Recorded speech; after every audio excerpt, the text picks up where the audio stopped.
Assalamualaikum warahmatullahi wabarakatuh.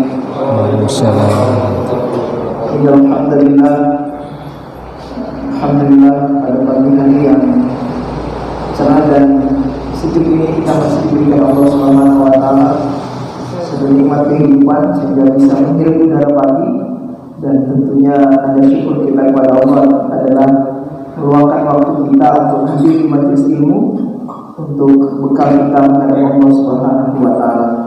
Dan tentunya ilmu ini sangat bermanfaat karena banyak aktivitas yang kita lakukan itu belum tentu diterima Allah jika tidak didasari ilmu pengetahuan, bukan berdasarkan apa katanya atau kata orang, tentunya berdasarkan ilmu. Dan insya Allah sambil menunggu jamaah datang kita mulai saja. Dan insya Allah pagi hari ini kita akan membahas satu tema yang sering kita lakukan di tiap hari, yaitu terkait dengan toharo, yaitu berwudu. Sudah benarkah wudu kita? Jangan-jangan selama ini wudu kita juga tidak benar tata caranya, sehingga syarat sah sholat diterima itu adalah wudunya sudah sesuai atau tidak. Oleh karena itu, insya Allah pagi hari ini kita akan mendengarkan tausiah dari Ustaz Fatoni LCMAG dengan tema berwudu. Pada beliau saya persilakan. Assalamualaikum warahmatullahi wabarakatuh.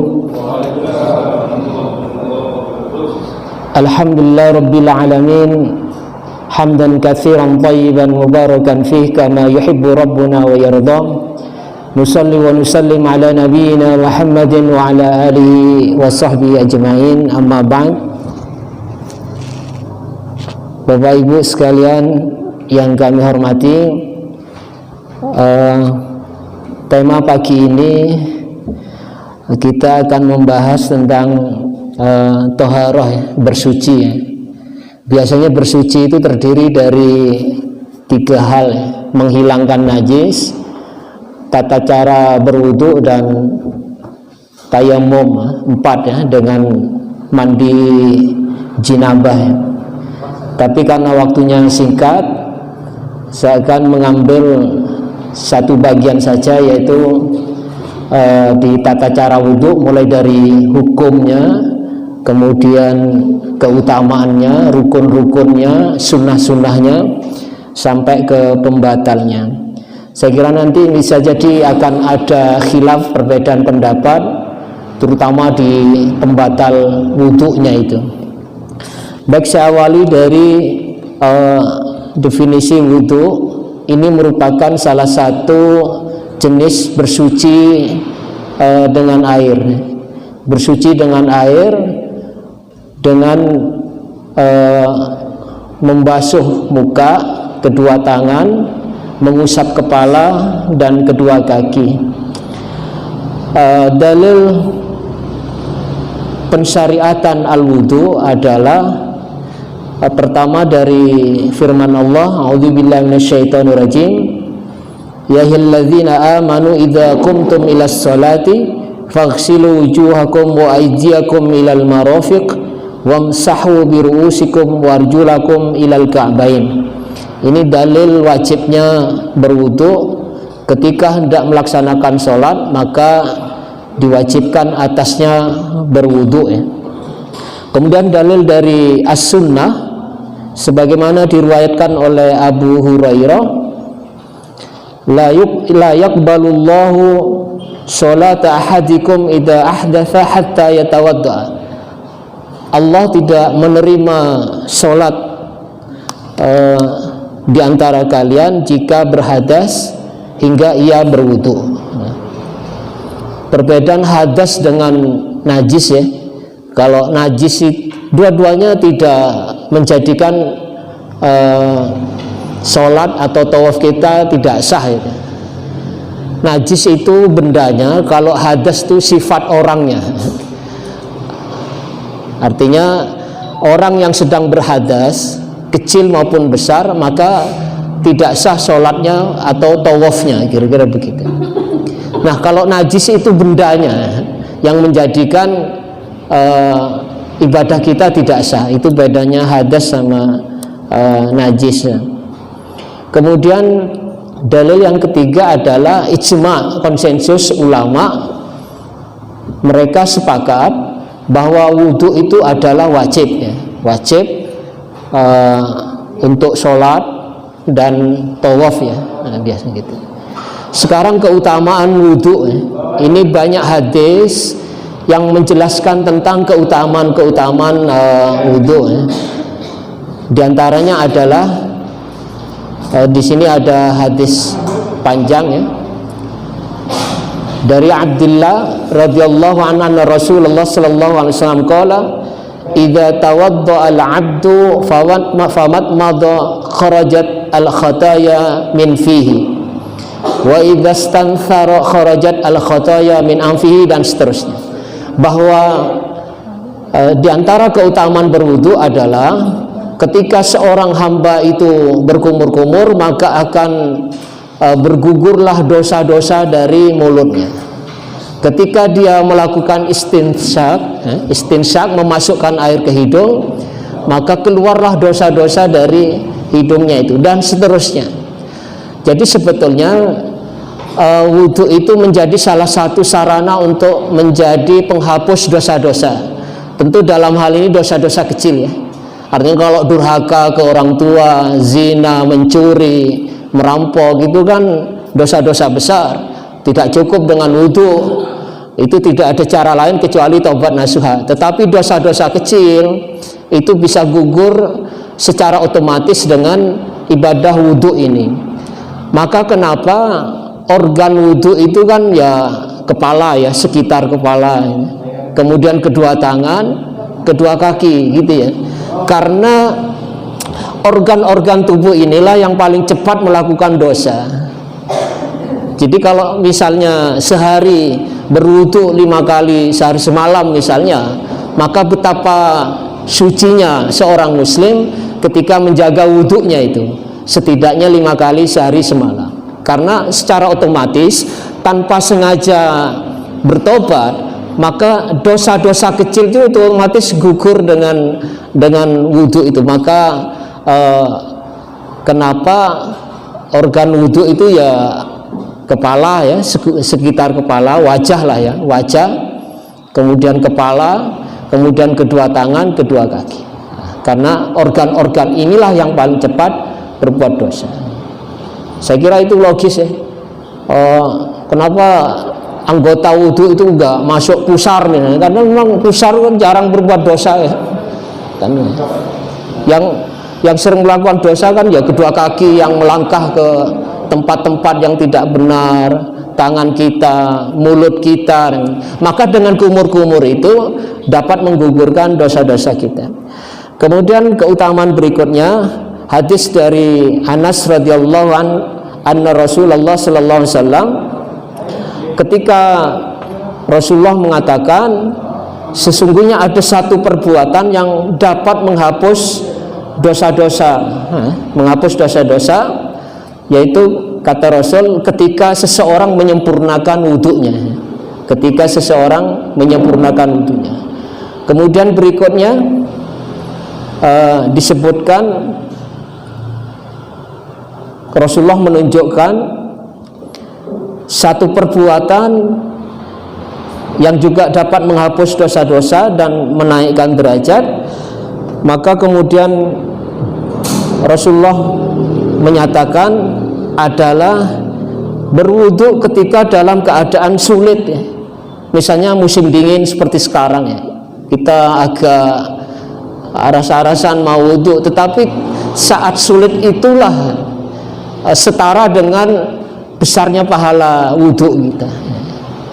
Dulu pernah ada seorang pemikir dari Pakistan itu namanya Muhammad Iqbal. Ketika musim dingin, beliau lawan itu dinginnya cuaca itu. Padahal pas musim dingin itu kan bagi kawan-kawan Indonesia yang tidak terbiasa itu bibir bisa pecah-pecah, bahkan bisa jadi hidungnya berdarah.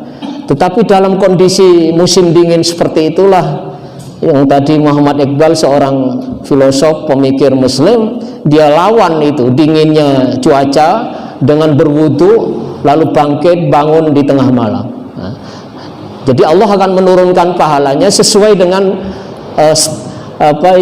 kadar kesulitannya. Maka kata Rasul, yang dapat menghapus dosa dan menaikkan derajat diantaranya adalah menyempurnakan wudhu ketika dalam keadaan sulit. Ya tentu tidak dilarang wudhu pakai heater misalnya, tidak ada masalah. Tetapi ya Allah akan berikan pahala sesuai dengan kadar kesulitannya. Wa kathratul khuta ilal masajid, memperbanyak langkah ke masjid ya, untuk berjemaah. Kan ada hadis itu kan, langkah pertama untuk menaikkan derajat, langkah berikutnya menghapus dosa dan seterusnya. Jadi semakin jauh langkah kita ke masjid, maka semakin meningkat derajat kita dan semakin banyak dosa-dosa yang terhapus. Kalau ada pertanyaan gimana kalau rumahnya dempet dengan masjid, ya sekiranya waktunya masih longgar ya muter aja dulu keliling kampung itu kan, atau misalnya jalannya dipersempit 1 meter 3 langkah, itu kan lumayan ya. Memperbanyak tadi tabungan pahala dan penghapusan dosa. Wantidharus shalah ba'da shalah, menunggu waktu datangnya sholat. Sesungguhnya orang yang di masjid nunggu iqomah gitu ya, maka pahalanya sama dengan pahala sholat gitu. Maka tidak ada rugi ketika kita datang duluan ke masjid, karena masa tunggu di masjid itu pahalanya sama dengan pahala sholat gitu. Jadi semakin lama maka semakin banyak pahalanya. Tentu di dalam masjid itu tidak digunakan untuk yang tidak baik gitu ya, misalnya rasan-rasan atau chatting dengan sesuatu yang tidak berguna, artinya digunakan untuk zikir gitu ya dan seterusnya. Maka pahala nunggu datangnya sholat sama dengan pahala sholat dusa. Kemudian berikutnya ini ada hadis panjang, hadis bahwa Rasulullah SAW suatu kali datang ke suatu makam ya, kuburan, lalu mengucap salam dan seterusnya, dan Rasulullah mengatakan bahwa Rasulullah itu sangat ingin ketemu dengan saudara-saudaraku. Maka kemudian para sahabat mengatakan, ya Rasulullah, bukankah kami ini adalah saudara-saudaramu? Maka kata Rasulullah, kalian adalah sahabatku, kalian adalah sahabat-sahabatku. Sementara saudaraku itu adalah umatku yang belum datang. Artinya mereka datang setelah saya meninggal, tidak pernah ketemu saya, tetapi mereka beriman kepada saya.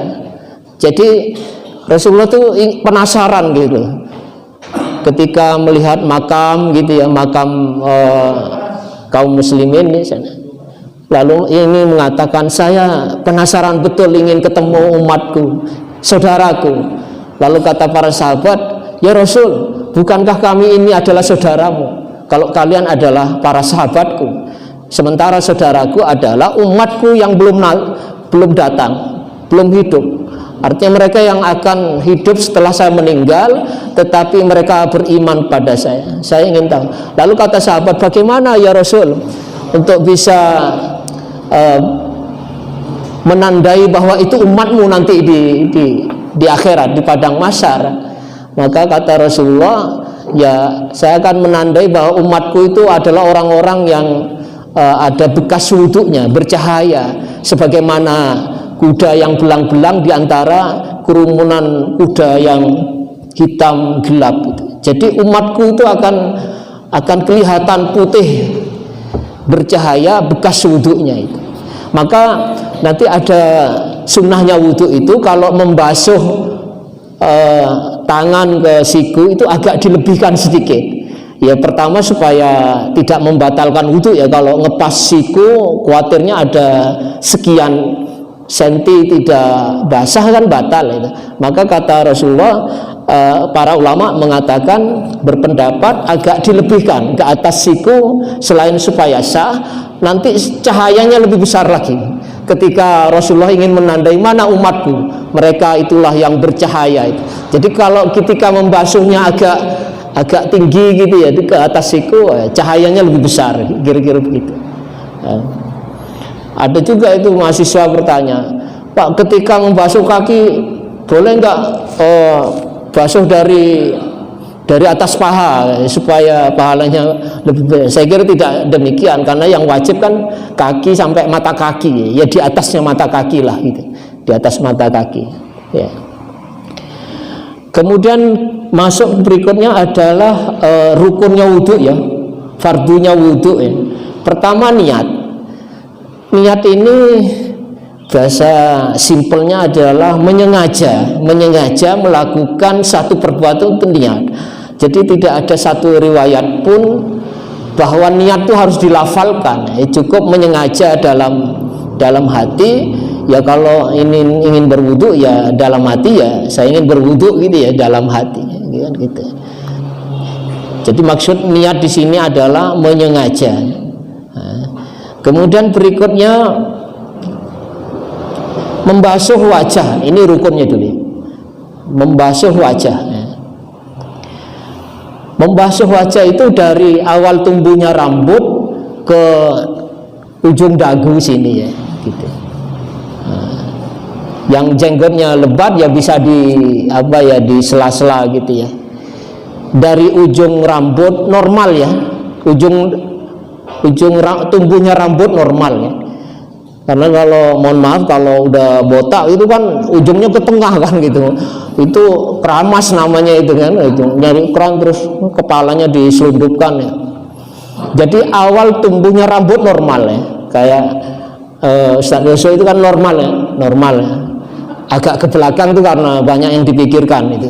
Jadi awal tumbuhnya rambut normal sampai ke dua paku kanan kiri, paku telinga ya. Nah, paku telinga, semua telinga punya paku kanan kiri, itu membasuh kepala, itu membasuh wajah ya. Kemudian membasuh kedua tangan sampai kedua siku. Kalau di urutan ayat itu kan tangan ke siku, jadi tangan ke siku gini ya. Kita kalau ada keran itu kadang siku ke tangan, ya sah juga sebetulnya. Tapi kalau ingin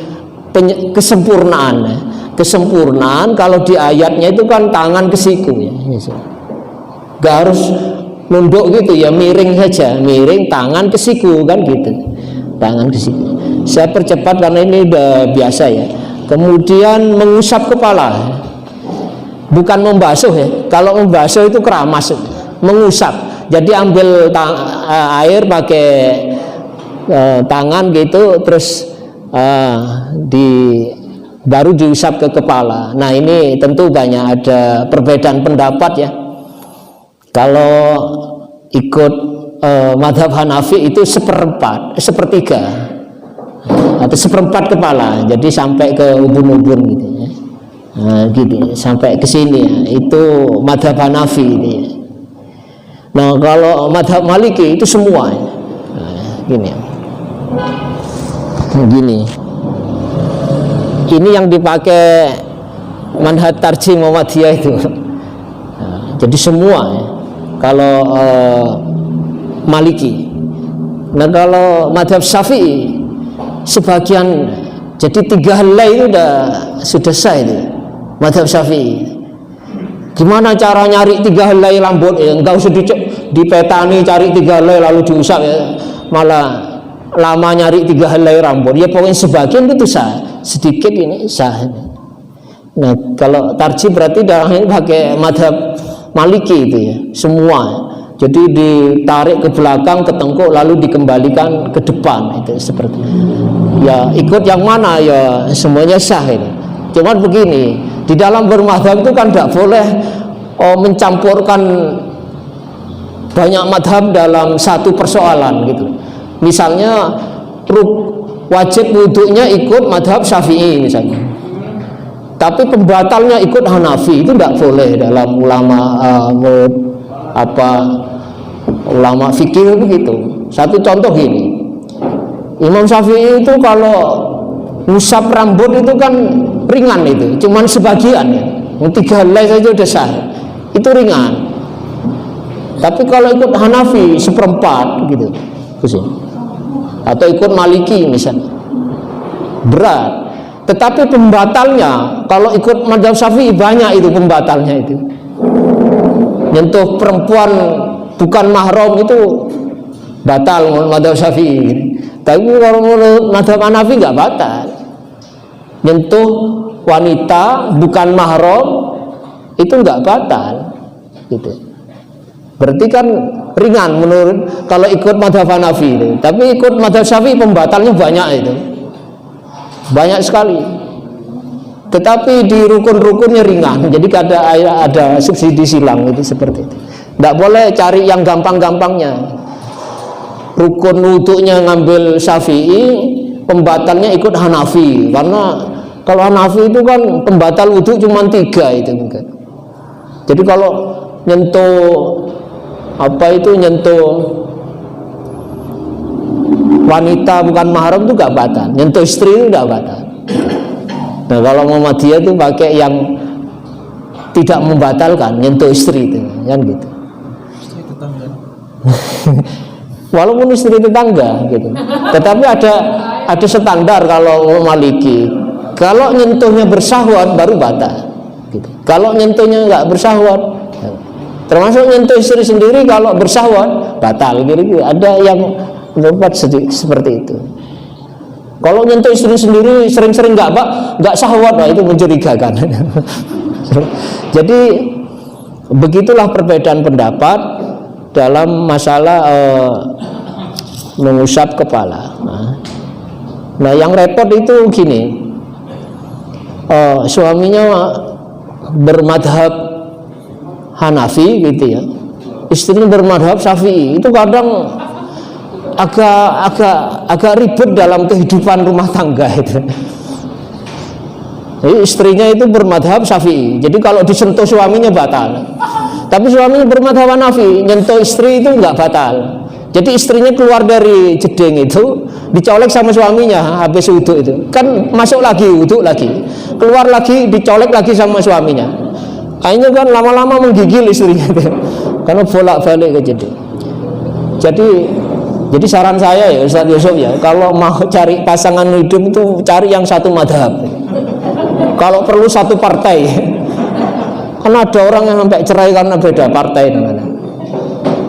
Kalau beda madhab, tiap hari itu debat juga tentang perbedaan pendapat soal yang mendasar ini seperti itu.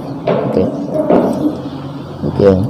Kemudian membasuh, ini kalau menurut saya Sabik itu pakai menggunakan madhab Maliki itu, mengusap kepalanya itu semua kepala, mengusap semua kepala gini. Jadi gini kan, ditarik ke depan lalu ini dimasukkan. Jangan jempol Bu ya, kalau jempol nggak muat itu. Nah, seperti itu.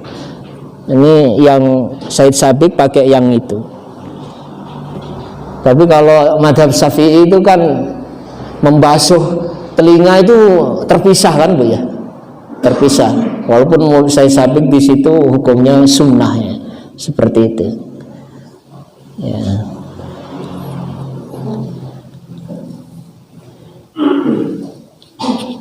Nah kemudian terakhir ya membasuh kaki ya, membasuh kaki sampai ke mata kaki. Oke. Sekarang saya singkat-singkat ya, sunnah-sunnahnya wudhu dengan rukunnya. Ya. Pertama, apalagi yang bangun tidur itu tidak mencelupkan kedua tangan ke air di ember gitu. Jadi mencuci kedua tangan. Kenapa dicuci? Karena kita nggak tahu semalam tangan kita itu nginep di hotel mana gitu, seperti itu kan, garuk-garuk dan lain. Maka makruh hukumnya tangan langsung dicelupkan ke ember itu atau ke gayung, tapi dicuci kedua tangan. Nah itu kemudian membaca bismillah. Jadi sambil cuci tangan tuh baca bismillah. Itu sudah, saya kira dalam hati itu udah menyengaja tadi itu, niat itu. Jadi tidak perlu dilafalkan misalnya nawaitul wudhu'a li raf'il hadasil asghar fardhon lillahi ta'ala gitu. Tidak harus dilafalkan. Namanya niat itu perbuatan hati dan tidak ada riwayat bahwa harus dilafal. Pokoknya menyengaja sambil cuci tangan, kemudian membasuh kumur-kumur ya, kumur-kumur 3 kali. Sebetulnya kalau di hadisnya itu kumur-kumur dengan memasukkan air ke hidung itu satu genggam tangan, itu ya. Sebagian ke mulut, sebagian ke hidung. Nanti yang di hidung dikeluarkan pakai tangan kiri ya, tangan kiri. Kecuali bagi yang berpuasa itu tidak diperkenankan karena kemungkinan besar itu masuk air dan membatalkan puasa. Tidak usah terlalu dalam memasukkan air ke hidung karena mesti sakit itu. Mesti sakit. Sebetulnya wudhu itu menyehatkan. Kalau dalam konteks mewabahnya pandemi corona itu kan virus masuk dari mata, hidung dan mulut gitu, kan gitu. Maka kita setiap saat itu ya kumur-kumur, istinsak, masukkan air ke hidung kan gitu. Termasuk mengusap, membasuh muka itu kan diakhiri dengan mengusap itu loh, kedua kelopak mata itu. Sebetulnya sudah menyehatkan perilaku muslim itu dengan berwudu itu. Ya. Kemudian ya kalau ada siwak, bersiwak ya. Sikat gigi ya. Kalau ada itu. Maka kata Rasul seandainya nggak menyulitkan, setiap wudu itu ya dianjurkan bersiwak. Laula an asyqa ala ummati la amartuhum bisiwak. Seandainya nggak sulit itu bersiwak. Sekarang pakai sikat, pakai pasta. Setiap berwudu, walaupun sedang berpuasa di tengah hari maupun di ujung hari, boleh itu, tidak batal, asalkan tidak ketelan. Kan sama dengan siwak. Siwak pun ada minnya juga, ada getahnya gitu. Begitu pula pasta itu. Maka ulama sepakat ketika kondisi puasa boleh pakai sikat. Ya. Bahkan ada riwayat Rasulullah itu sebelum sholat minta siwak ke Ibunda Aisyah radhiyallahu anha, dikasihkan ke Rasul sebelum sholat. Yang diriwayat itu kebetulan siwak itu bekas dipakainya istri beliau, Ibunda Aisyah itu. Tentu dicuci setelah dipakai lalu diserahkan ke Rasul. Saya tidak tahu apa rahasia di balik itu. Jadi kadang siwak itu satu gitu. Sebetulnya kalau ikut sunnah Rasul itu sikat gigi itu cukup satu antara suami dan istri itu. Nah, tinggal dicuci ya setelahnya. Rasulullah itu kalau minum kan satu gelas, bahkan mencari bekas bibir istri di mana tadi bekas bibirnya meminum, disitulah Rasulullah minum kan. Kalau kita kan enggak ya, bukan Mas Yusuf yang sudah bersuami beristri kan enggak. Kadang tahu istrinya minum pakai gelas sebelah sini, kita malah pinjem gelasnya tetangga. Rasul enggak sampai siwak itu satu untuk bisa untuk gantian gitu, gantian. Kemudian setelah itu membasuh kepala, membasuh muka ya tadi itu. Kemudian membasuh tangan kedua tangan sampai ke siku. Kemudian mengusap kepala, kemudian terakhir kaki ya sampai ke mata kaki.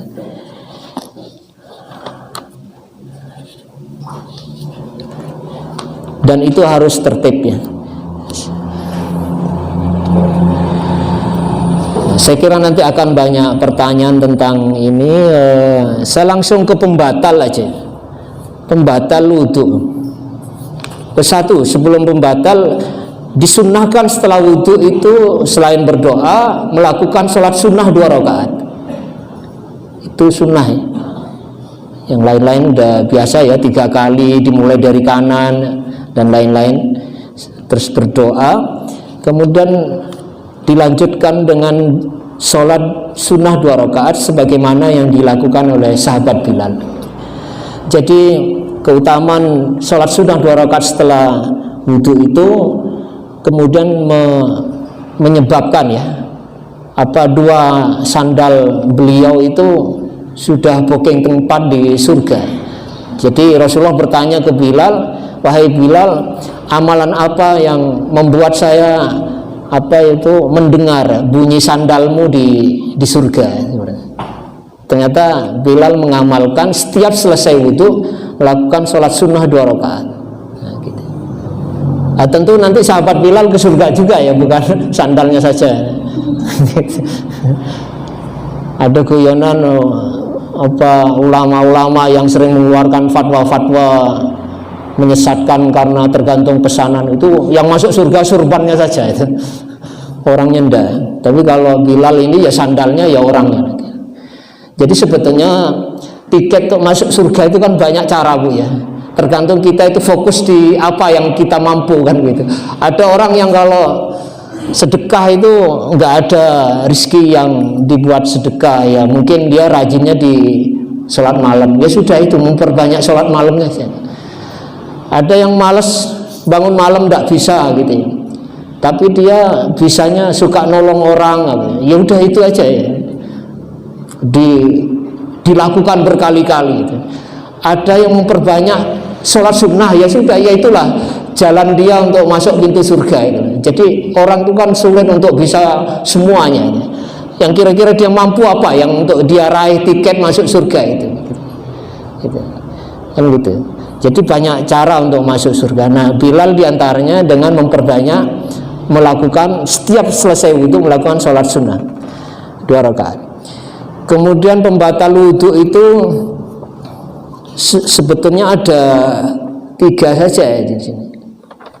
Pertama, keluar sesuatu dari 2 jalan, baik itu berupa benda cair gitu ya, benda padat gitu ya, atau nyemak-nyemak gitu ya. Pokoknya apapun yang keluar dari 2 jalan itu mesti membatalkan. Benda cair itu bisa berupa kencing gitu ya, air mani, wadi dan madi, atau darah ya. Atau keluar benda padat, batu misalnya. Kencing batu kan keluar batu mestinya ya, kan padat. Keluar paku misalnya, tukang santet keluar paku. Apapun yang keluar dari 2 jalan itu mesti membatalkan, nah, seperti itu. Kemudian ketertutupan akal karena gila atau tidur berat, berarti 2 ya tadi. Saya ulang lagi, yang pertama keluar sesuatu dari 2 jalan, apapun yang keluar itu. Jadi kalau muntah terus mimisan itu nggak membatalkan wudhu itu. Kemudian yang kedua, ketertutupan akal karena tidur sampai terlelap gitu. Kemudian gila ya. Kalau tidur ringan, misalnya tidur sambil duduk, itu tidak membatalkan. Jadi dulu para sahabat nunggu Rasul ngimam ini kadang pernah terlambat sehingga isaknya sampai molor dan ngantuk-ngantuk, dan itu tidak memperbarui wudhunya karena tidurnya tidak sampai terlelap gitu. Standar tidur ringan itu kalau duduk itu pantatnya tidak geser, pinggulnya tidak geser gitu. Tapi kalau sampai sempat geser, maka harus wudhu lagi. Dengerin Jumatan misalnya, khotibnya muter-muter sampai khotibnya sendiri nggak paham apa yang dihotbahkan, jemaahnya ngantuk sampai tidur. Kalau pinggulnya geser, pantatnya geser, maka harus wudhu lagi. Tapi selama tidak geser itu tidak batal. Yang menjadi masalah itu, mohon maaf ya, saya nggak ngomong orang gemoy, orang yang tidak langsing lah ya. Itu kalau duduk kan nggak geser itu. Mau ringan mau berat itu nggak akan geser itu, gitu. Sampai karpet itu ngecap itu. Jadi sulit diketahui itu tidur berat apa tidur ringan. Ya sebaiknya selama memungkinkan berwudhu lagi, wudhu lagi seperti itu. Kemudian hilang akal karena gila ya. Yang ketiga itu menyentuh kemaluan, baik kemaluan sendiri maupun kemaluan orang lain. Kok bisa nyentuh punya orang lain? Kok iseng sekali? Ya bisa jadi karena tukang sunat itu kan harus pegang kan gitu. Masa langsung main berdiri terus dipakai pedang itu kan enggak, ya mesti dipegang. Tapi pakai sarung tangan Bu ya. Artinya kalau nyeboi anak ini kan batal itu Bu. Nyeboi anak gitu. Jadi nyentuh kemaluan itu baik kemaluan sendiri maupun kemaluan orang lain itu batal tanpa pembatas maksudnya. Kalau pakai sarung tangan enggak. Nah yang lain itu perbedaan pendapat. Seperti makan daging unta itu kan ada itu. Makan daging unta itu membatalkan, tapi itu perbedaan pendapat. Menyentuh perempuan ya termasuk menyentuh istri, itu perbedaan pendapat. Tapi pendapat yang lebih kuat tidak membatalkan menyentuh istri. Itu diperkuat dengan riwayat Rasulullah sebelum sholat nyayang sebagian istrinya, nyayang istrinya gitu. Tapi dibantah oleh yang membatalkan itu. Wah itu kan nyiumnya pakai pakai alas, pakai penghalang itu, pakai hijab. Saya kira ngapain nyayang kalau pakai hijab? Mendingan nggak usah kan gitu. Pakai masker. Pakai maskernya. Enggak, itu enggak pakai itu. Ada riwayat lain. Rasulullah ketika sholat itu kan rumah beliau sempit. Jadi ketika mau sujud terhalang oleh kaki Ibunda Aisyah itu. Ya dalam posisi sholat ya diangkat itu kakinya ini. Diangkat kakinya. Artinya kan bersentuhan dan itu tidak membatalkan seperti itu. Nah itu yang dipakai oleh Tarjih Muhammadiyah kan itu. Menyentuh, termasuk menyentuh wanita yang bukan mahram gitu. Baru nanti kena pendapat yang lain kecuali bersahwat gitu. Tapi kalau menyentuh kemaluan tadi Tarjih pun juga membatalkan baik bersahwat maupun tidak bersahwat.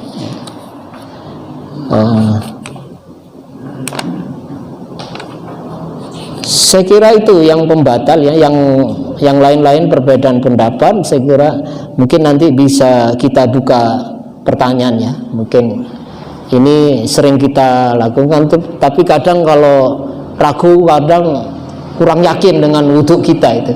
Apakah yang selama ini kita lakukan itu batal atau sah?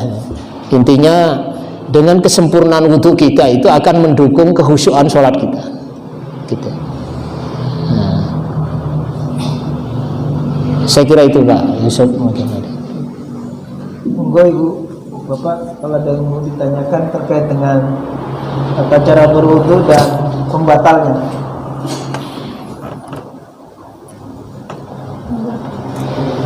Terima kasih. Ini saya pernah baca hadis tentang tidak ada sholat wudunya tidak sah. Kemudian tidak sah wudunya tanpa basmalah. Benar Ustaz ya? Tanpa basmalah. Iya. Kebanyakan orang-orang biasa kan apa itu dari rofiqah bersih selama ini kan itu ya tanpa basmalah. Gimana? Basmalah itu hukumnya sunnah ya. Jadi tanpa basmalah sah. Karena rukunnya tadi membasuh muka gitu ya. Membasuh muka, mengusap kepala atau sebagian kepala, membasuh kedua tangan sampai kedua siku, membasuh kedua kaki sampai ke kedua mata kaki. Itu rukunnya. Yang di luar itu selain itu sunnah ya. Baca basmalah sunnahnya. Kalau sebagian dari niat ya seperti bukan sebagian dari niat sunnah. Bukan sebagian dari niatnya. Bukan bagian niat. Basmalah tadi. Oh niat kan sudah di hati tadi. Nah, ya. Jadi tidak harus dilafalkan. Ya. Basmalah itu sebetulnya ucapan lain lagi gitu loh. Masuk ke bab sunnahnya. Kalau niat kan dalam hati. Artinya dalam hati itu menyengaja. Kalau saya mau berwudu dan Allah Maha tahu. Tanpa dilafazkan tadi. Tanpa dilafalkan. Tanpa dilafalkan. Ada lagi begini Ustaz. Kalau kita misalnya sedang berjalan mau menuju tempat wudu itu sudah termasuk niat. Masa kita berjalan ke tempat wudu mau sepak bola gitu Ustaz. Oh iya. Masa mau pergi ke tempat keran mau betulin keran. Memangnya tukang ledeng gitu. Mestinya mau wudu kan ke sana itu. Kemudian begini yang ingin saya sampaikan, wanita haid itu juga dianjurkan berwudu. Wanita haid Memang hadas besarnya belum suci, tapi bisa menggugurkan hadas kecilnya, dan bagaimanapun wudhu itu bagian dari cabang ibadah dan berpahala seperti itu. Jadi di sini disebutkan sesuatu yang disunnahkan berwudhu, termasuk al-mustahadah, ya, artinya wanita yang sedang haid. Kadang kita kalau haid tuh kadang udah merasa nggak terkoneksi dengan Tuhan, nggak mau zikir, nggak mau murojaah hafalannya, boleh itu. Gitu. Yang nggak boleh itu kan menyentuh Al-Quran. Ya.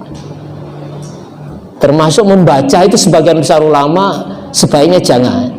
Orang yang sedang haid, misalnya membaca lewat HP gitu kan, lewat Quran, sebaiknya jangan. Tapi kalau murojaah, karena bagaimanapun ini kan ayat-ayat suci ya, gitu. Tapi kalau murojaah, zikir tetap termasuk berwudu.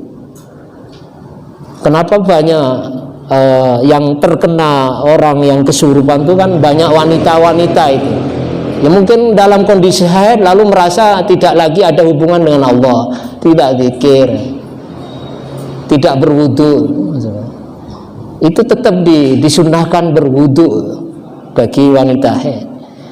Memang bukan untuk sholat, bukan, tapi tetap menjaga wudu lah. Itu boleh itu. Bahkan salah satu resep tampil cantik secara islami tanpa biaya mahal itu ya sering-sering berwudu, karena akan menjaga kelembapan permukaan kulit, dan itu cocok bagi kita yang hidup di negara tropis seperti Indonesia seperti itu.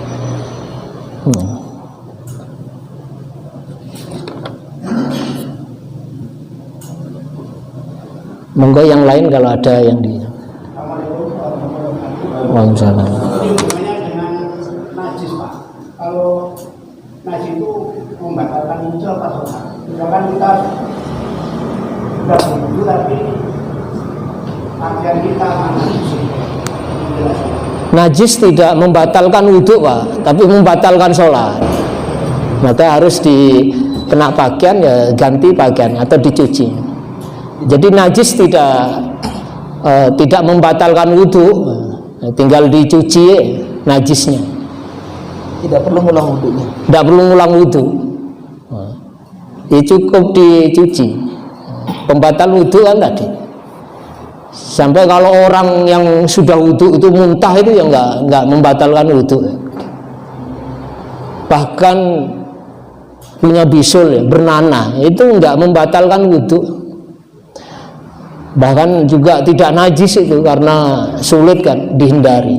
Dan Umar bin Khattab itu pernah ada bisul bernanah dan tidak najis dan tidak membatalkan wudhu, dimaafkan. Nah, seperti itu. Jadi tidak apa-apa, Pak, tapi dibersihkan. Nah, bicara najis itu banyak perbedaan pendapat. Satu contoh ya, kotoran hewan yang halal dimakan dagingnya itu tidak najis, gitu. Itu kaidahnya kan begitu, kecuali Imam Syafi'i yang menajiskan. Jadi hewan yang halal dimakan dagingnya kotorannya tidak najis, tetapi hewan yang haram dimakan dagingnya kotorannya najis. Kaidahnya seperti itu. Tapi Imam Syafi'i tetap menajiskan walaupun itu halal dimakan dagingnya. Pokoknya kotoran hewan yang walaupun halal dimakan dagingnya, apalagi haram, itu najis karena menjijikkan. Dan mayoritas kita umat Islam Indonesia bermadhab Syafi'i. Tapi kaidahnya kalau halal dimakan daging, kotorannya tidak najis. Jadi telek ayam, kotoran kambing yang merindil-merindil itu nggak najis karena halal dimakan dagingnya. Gitu. Nah, nanti air kencing malah air kencing unta itu kan boleh diminum, bahkan mengandung obat. Saya tahu itu beritanya, tapi saya belum nyoba dan belum mau nyoba seperti itu. Biar Ustaz Yusuf dulu baru saya. Ustaz Yusuf satu gelas, saya satu sloki. Tapi itu mengandung obat kan memang ada dalilnya. Bahkan ada cara minumnya khusus. Konon onta itu kalau minum itu tidak sampai ke pencernaannya, jadi ada di punuknya itu apa itu. Jadi tidak tercampur dengan kotorannya seperti itu. Tetapi Islam kan sangat perhatian dengan kebersihan.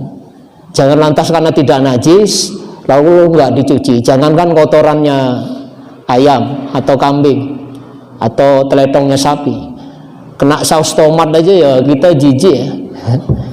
Kalau imam masjid kena saus tomat nggak dicuci bajunya kan gitu. Tapi bicara hukum tidak najis. Jadi yang kotoran babi itu baru najis, kotoran anjing karena haram dimakan dagingnya, seperti itu. Monggo mungkin ada satu lagi pertanyaan. Nah, orang yang tidak punya wudhu Pak ya, atau tidak berwudhu atau batal wudhunya, ada dua hal yang tidak sah itu sholat sama tawaf. Kalau membaca Quran itu disunnahkan, baca Quran ya, nyentuh Quran itu boleh tanpa wudhu, tetapi lebih afdol dalam kondisi berwudhu suci dari atas kecil. Rasulullah itu menjawab salam saja itu nunggu selesai berwudhu ya. Jadi ketika Rasulullah berwudhu, ada sahabat ucap salam, Rasulullah belum menjawab, nunggu selesai wudhunya seperti itu. Artinya itu masuk ke tingkat keutamaan. Tapi yang jelas-jelas tidak sah adalah ketika sholat atau tawaf. Kalau batal wudhunya nggak sah. Kalau ngaji itu masih boleh, ngaji boleh. Tetapi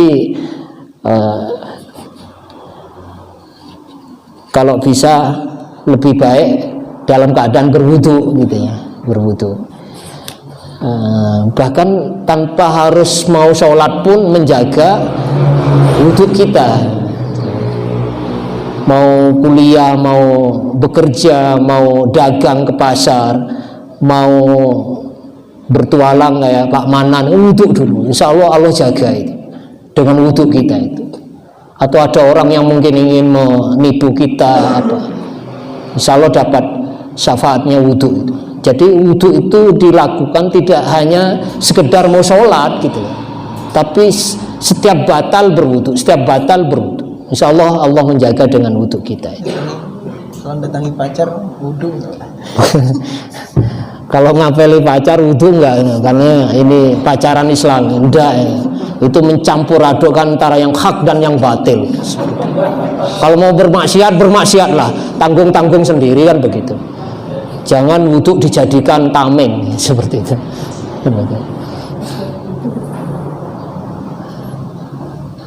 Saya kira itu Bapak Ibu sekalian hanya sekedar mengulang. Mudah-mudahan lebih sempurna wudhu kita. Atau satu lagi gini Bu ya, kalau kita ragu apakah wudhu kita batal atau tidak, maka yang berlaku di sini adalah sebuah keyakinan. Misalnya gini, kita yakin sudah wudhu, tapi kemudian ragu apakah saya tadi batal atau enggak ya, tadi buang angin atau enggak ya, maka ambillah yang yakin, berarti saya punya wudhu. Tetapi kalau yakinnya saya itu tadi itu buang angin, jelas-jelas buang angin, tapi apakah setelah itu saya sudah berwudhu lagi atau belum ya, maka wudhulah seperti itu. Maka di situ ada kaidahnya al yakinu la yuzalu bisyak, bahwa keyakinan itu tidak bisa terhapus oleh keraguan. Makanya ambil yang yakin. Oh saya sudah wudhu kok tadi, tetapi setelah itu ragu, saya itu tadi batal atau enggak ya, berarti dia berwudhu, wudhunya belum batal. Tapi kalau jelas-jelas tadi saya itu buang air kecil gitu ya, tapi setelah itu saya sudah wudhu apa belum ya, berarti belum gitu ya. Jadi ambil yang yakin gitu ya, ambil yang yakin dan tidak perlu ragu gitu. Pokoknya yang yakin sudah wudhu ya sudah, seperti itu. Saya kira demikian, mudah-mudahan dapat dipahami. Pertanyaan terakhir Mas. Kaitannya dengan kelembagaan Muhammadiyah dalam bermanhaj. Ada istilah manhaj tarjih dalam kaidah hukum fikih, itu kita pakai yang mana? Pakai fikih yang mana? Hanafikah, Malikikah, atau Syafi'ikah? Dalam satu sisi kita tidak boleh mencampur adukan antara fikih satu dengan yang lain secara dalam kaitan ibadah. Tapi dalam satu sisi dalam kaitan itu dalam masyarakat dalam masyarakat kadang-kadang kita mencampur adukan antara fikih mazhab yang lain begitu. Seperti contoh ketika kita berhaji, ada satu kita di sini terbiasa dengan Syafi'i ya. Ketika di sana kata Hanafi, aturan fikih yang lain. Hanafi. Begitu juga dengan kita. Dalam satu sisi kita memakai fikih yang sudah ditentukan dalam adat tarjih, dalam tarjih. Tapi dalam satu sisi kita juga mengadopsi fikih yang lain. Ini bagaimana penegasan kita dalam kaitannya dalam bermuhammadiyah. Kalau di Muhammadiyah itu tidak dikenal bermadhab, tapi realnya itu ya merujuk pada pendapat-pendapat ulama. Jadi sandarannya di Quran hadis, di mana Muhammadiyah itu mencari dalil yang diduga kuat menjadi dasar hukum gitu. Jadi faktanya memang bermadhab juga. Lalu lahirlah himpunan putusan tarjih itu kan rangkuman dari berbagai pendapat, dari dalil-dalil yang diduga kuat bisa dijadikan sumber hukum Islam. Jadi di situ banyak pendapat, termasuk pendapatnya ini semua seperti itu. Tapi bahasanya tidak bermadhab. Madhabnya apa? Artinya ketika nggak bermadhab sesungguhnya bermadhab. Artinya ya madhabnya HPT seperti itu. Kalau tetapi kita sudah punya panduan kan itu. Tapi belum tuntas. Fikihnya Muhammadiyah HPT belum tuntas kan gitu. Nah, ketika haji bukan kita itu pelin-pelan ya. Kita misalnya bermadhab Syafi'i yang kalau nyentuh lawan jenis bukan mahram batal. Tapi ketika tawaf ikut madhab Hanafi nggak batal. Sebetulnya masih pendapat Syafi'i juga. Karena Imam Syafi'i kan berpendapat kecuali darurat nggak batal. Menyentuh lawan jenis bukan mahram itu batal kecuali darurat. Nah ketika tawaf kan darurat, jadi masih pegang pendapat mazhab Syafi'i seperti itu. Jadi Muhammadiyah itu sebetulnya ya tetap merujuk ke pendapat para ulama, tapi menggunakan dalil-dalil yang diduga kuat, lebih mendekati kebenaran untuk menjadikan sumber hukum. Itu yang dipakai Muhammadiyah. Dan HPT yang kita miliki itu kan ya salah satu ijtihad ulama tarjih sebagai pedoman bagi kita supaya tidak biar tidak resah, pelin-pelan dan lain-lain. Dan itu cukuplah untuk bagi kita masyarakat awam menggunakan itu supaya nggak bingung, karena biasanya mesti ada dalilnya. Jadi level kita itu ittiba, kita tidak berijtihad sendiri, tetapi setidaknya tahu dari mana sumbernya ini, mana ayatnya, mana hadisnya. Kalau pendapat yang mana, itu kan ittiba namanya. Itu lumayan itu ke level muttabi itu. Jadi tidak asal mengikuti apa kata ustadz ini ustadz itu, minimal mempertanyakan mana dalilnya. Oh ini dalilnya, itulah ittiba. Seperti itu yang ditradisikan di dalam bermuhammadiyah. Saya kira itu, mohon maaf kurang lebihnya. Wassalamualaikum warahmatullahi wabarakatuh. Alhamdulillah kita sudah mendapatkan pencerahan terkait dengan tata cara wudhu dan pembatalnya. Banyak sekali terjadi perbedaan tentunya di kalangan ulama fikih mazhab maupun organisasi Islam. Nah, salah satu amalan yang mempercepat kita masuk surga adalah menjaga wudhu. Wudhu itu hukumnya wajib untuk sholat dan tawaf kecuali baca Quran. Jika wudhunya sempurna, bisa menghapus dosa-dosa kecil dan dapat memberikan cahaya bekas wudhu di akhirat nanti. Kecuali dosa besar, hanya bisa ditebus dengan taubat. Pergi ke masjid, setiap langkah menghapus dosa dan menaikkan derajat. Dan menunggu waktu sholat di masjid sama nilainya dengan sholat. Untuk minggu depan yang isi kajian Dr. Andas Fuad Effendi dengan tema kajian Quran tematik.